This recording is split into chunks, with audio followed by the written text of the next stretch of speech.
కొట్లాడి తెలంగాణ తీసుకొచ్చినామని చెప్పేసి ఏదైతే పెద్ద మనుషులు చెప్పుకుంటున్నారో ఈరోజు కూడా హరీష్ రావు, కేసీఆర్, మరి కేటీఆర్, మరి కవిత అయితే మనకు తెలిసిన స్టోరీ. నిన్న ఈరోజు పొద్దున పేపర్లో చూస్తే పోయిన 10 సంవత్సరాల్లో కాళేశ్వరం ప్రాజెక్టులో పనిచేసిన ఈఎన్సీ మురళీధర్ రావు గారు, ఆయనను అరెస్ట్ చేస్తే ఏసీబీలో అవినీతి జరిగింది, మరి ఎక్కువ అక్రమాస్తులు సంపాదించిందని చెప్పేసి ఒక కంప్లైంట్తోని ఏసీబీ తీసుకుంటే మనకు తెలిసిన సమాచారం ప్రకారం సుమారు 500 కోట్ల ఆస్తులు ఈరోజు బయటపడ్డాయి. అంటే ఒకటే రోజు ఇంకా చాలా జరగాల్సి ఉందని, ఇంకా దాడులు జరగాల్సి ఉన్నాయని చెప్తా ఉన్నారు. మరి మోకిలల ఒక 6,500 గజాల, మరి కొండాపూర్లో వివిధ ప్రాంతాల్లో వాళ్ళ కుమారుని దగ్గర మరి ఇట్లాంటి ఆస్తులు ఎన్నో మనకి ఇలా బయట చూస్తే, కాళేశ్వరం ప్రాజెక్ట్ అనేది ప్రపంచంలో ఒక వినూతమైన ప్రాజెక్టు. మరి 18 ఎకరాలకు 18 ఎకరాల నీళ్ళ గురించి 18 లక్షల ఎకరాల నీళ్లు మరి 13 జిల్లాలకు చేస్తానని చెప్పేసి ఆ రోజు నేనే డిజైన్ చేసిన, ఇది ఎంతో 80,000 పుస్తకాలు చదివినా మరి అని చెప్పి డిజైన్ చేసిన కాళేశ్వరం కూలేశ్వరంగా మారి, మరి కాళేశ్వరంలో పనిచేసిన ఒక ఈఎన్సీ దగ్గరనే ఒకటే రోజు 500 కోట్లు వెళ్తే, మరి మొన్ననే అంటే ఒక ఇరిగేషన్ ఈగా పనిచేసిన సీద దగ్గర సుమారు 100 నుంచి 200 కోట్లు, అంతకుముందు అదే కాళేశ్వరంలో పనిచేసిన హరిరామ్ నాయక్, ముఖ్య హరిరామ్ నాయక్ ఈఎన్సీ దగ్గర సుమారు 300-400 కోట్లు. అంటే చిన్న 3 అధికారులను తీసుకుంటేనే 1000 కోట్లు ఈరోజు మనకు కనిపిస్తే ఎంత విధ్వంసం జరిగిందో, ఎంత తెలంగాణ ఆస్తుల్ని వీళ్ళు కొల్లగొట్టిరో మనకు అర్థమవుతా ఉంది.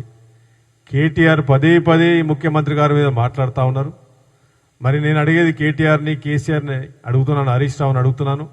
ఒక్కరోజు కూడా ఇంత జరుగుతున్నా కానీ అదే ఫామ్ హౌస్లో 10 సంవత్సరాలు ప్రజాపాలన చేసిన కేసీఆర్ గారు, మరి ఈరోజు మేము అడిగేది కాంగ్రెస్ పార్టీ నుంచి అడుగుతా ఉన్నాం. మరి ఒక్క రోజు కూడా కూలేశ్వరం గురించి ఏం జరిగింది? 1,00,000 కోట్ల నుంచి 1,30,40 కోట్లు జరిగింది. కాంగ్రెస్ పార్టీ నుంచి ఈరోజు అందరం రాష్ట్ర ప్రభుత్వాన్ని, సీఎం గారిని ప్రత్యేకంగా మేము అడుగుతా ఉన్నాం.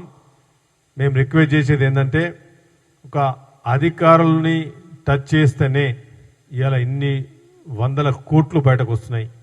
ఇది ఎవరి ఆస్తి అండి? ఇది తెలంగాణ ప్రజల ఆస్తి.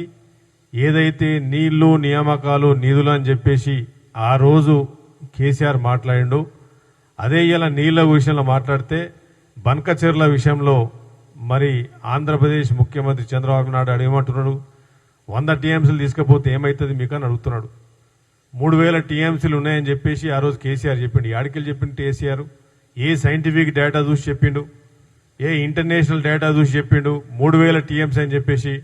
అయితే వాళ్ళు అనేది ఏంటంటే, ఇప్పుడున్న ముఖ్యమంత్రి ఏమంటున్నాడు? 3,000 టీఎంసీలో 100 టీఎంసీలు తీసుకపోతే మీకు ఏమవుతుందని అడుగుతున్నాడు. మరి మేము అడుగుతున్నది ఎక్కడైతే నీకు 3,000 టీఎంసీలు ఎవరు చెప్పిండ్రు?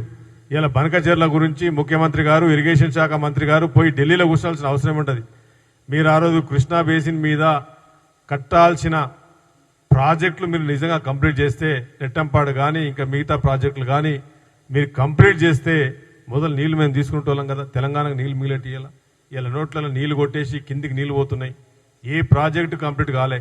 కాళేశ్వరంలో నీకు 25,000 అంటే 1,00,000, మొన్ననే ఉత్తమ్ కుమార్ 1,00,000 ఎకరాలకు కూడా నీళ్లు కరెక్ట్ పోలే.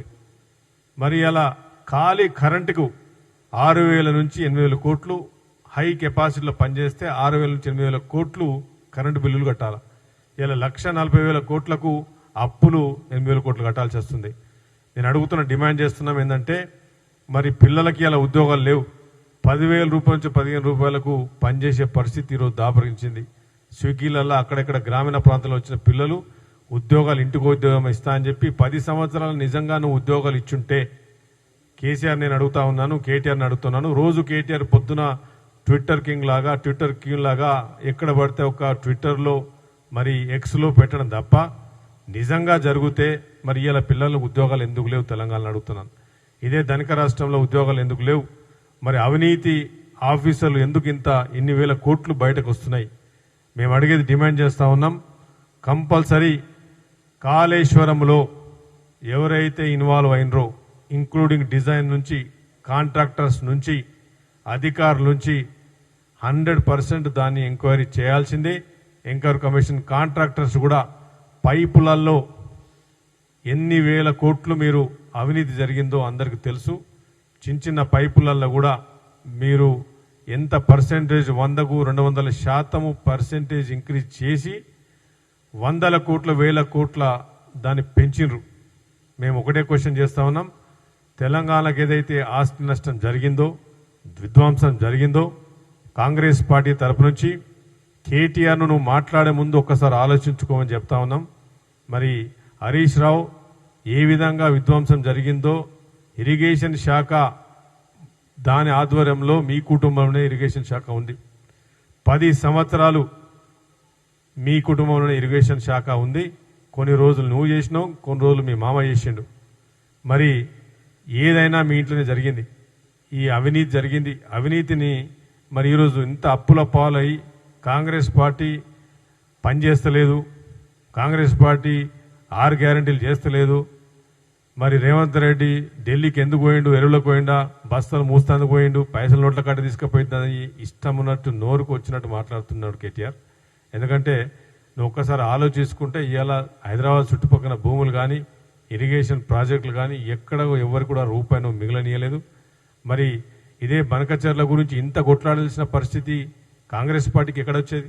మేము ఒకటే అడుగుతున్నాం, బనకచర్ల గురించి మాట్లాడే ముందు నువ్వు ఎక్స్లో పోస్ట్ చేసే ముందు ఒకసారి ఆలోచించుకో, నీకు జరిగింది ఏంది, ఏ విధంగా కాళేశ్వరం ప్రాజెక్ట్ అయితే ఒక పిల్లర్ ఊలితే ఏమైంది, ఒక పిల్లర్ కూలదా? ఇవాళ నేషనల్ డ్యామ్ సెక్యూరిటీ అథారిటీ వాళ్ళు చెప్తా ఉన్నారు, ఎక్స్పర్ట్స్ వాళ్ళు ఏం చెప్తా ఉన్నారు, ఇది చాలా కింద ఉన్న గ్రామాలకు చాలా ఇష్యూ వస్తుంది, మీరు నీళ్లు స్టోరేజ్ చేస్తే చాలా డేంజర్ అని చెప్తా ఉన్నారు.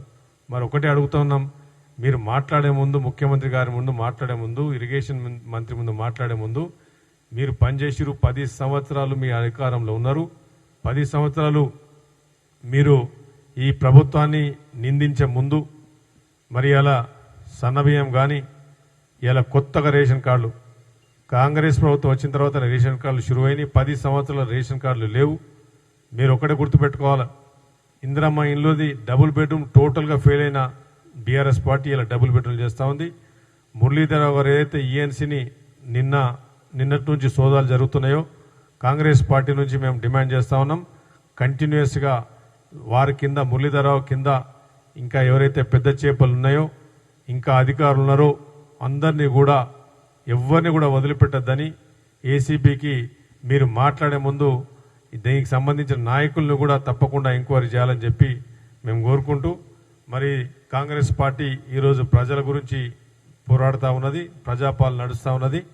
ఎక్కడ కూడా అవినీతి జరగకుండా చేయాలనేది మీరు మంత్రుల మీద కానీ ఎమ్మెల్యేస్ మీద కానీ మీరు మాట్లాడేంత మాత్రాన ఇలా ప్రజలు సిద్ధంగా లేరు. అధికారుల దాహానికి 10 సంవత్సరాల్లో విధ్వంసం జరిగింది. ఆ విధ్వంసాన్ని తప్పకుండా మళ్ళా రికవరీ చేసి ఎవరైతే ఈ ఆస్తులున్నాయో ఈ పెద్ద మనుషులు అయితే ఆస్తులు చేసుకున్నారో ఇవన్నీ ప్రజాప్రభుత్వంలో ఆస్తులను అటాచ్మెంట్ చేసి మళ్ళీ రివర్స్ తీసుకొచ్చి తెలంగాణ ఖజానాలో గరీబోని ఖజానాలో పెట్టి ఈ గ్రామాల్లో ఉన్న పేద ప్రజలకు ఈ ఆస్తులను పంచాలని చెప్పి కాంగ్రెస్ పార్టీ డిమాండ్ చేస్తూ ఉంది.